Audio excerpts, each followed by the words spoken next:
Adani group chairman, భారతదేశపు రెండవ అత్యంత సంపన్న పారిశ్రామికవేత్త అయిన గౌతమ్ అదానీ చాలా పెద్ద చిక్కుల్లో పడ్డారు. అదానీ యునైటెడ్ స్టేట్స్లో బిలియన్ డాలర్ల కుంభకోణానికి తెరలేపారని పెద్ద ఎత్తున ఆరోపణలు వస్తున్నాయి.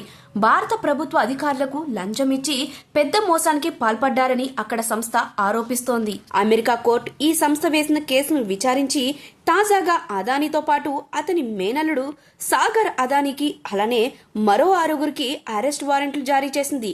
దాంతో ఇండియాలో పెద్ద దుమారం రేగింది. సోలార్ ఎనర్జీ కాంట్రాక్టులను పొందేందుకు అదానీ భారతీయ అధికారులకు $250 మిలియన్ల లంచాలు ఇచ్చారని, అమెరికా ప్రపంచ పెట్టుబడిదారులను తప్పుదోవ పట్టించి నిధులు పొందారని సదరు సంస్థ అలిగేషన్స్ చేస్తుంది. యుఎస్ విదేశీ పెట్టుబడిదారుల నుంచి పెట్టుబడులను ఆకర్షించడానికి అదానీ అతని సహచరులు తప్పుడు ప్రకటనలను ఉపయోగించారని పేర్కొంటూ US security and exchange commission case దాఖలు చేసింది. ఈ నిధులను లంచాలు ఇచ్చేందుకు వినియోగించినట్లు ఆరోపణలు వచ్చాయి. అదానీ అతని బృందం ఈ ఒప్పందాల ద్వారా 20 సంవత్సరాలలో సుమారు 16,882 కోట్ల లాభాలను ఆర్జించవచ్చని అభియోగ పత్రం హైలైట్ చేస్తోంది.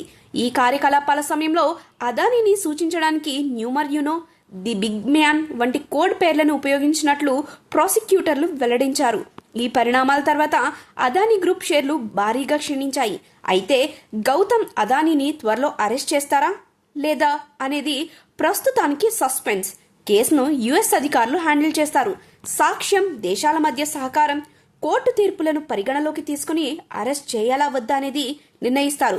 తదుపరి పరిణామాలను నివారించడానికి అదానీ న్యాయ బృందం ఆరోపణలపై పోటీ చేస్తుంది.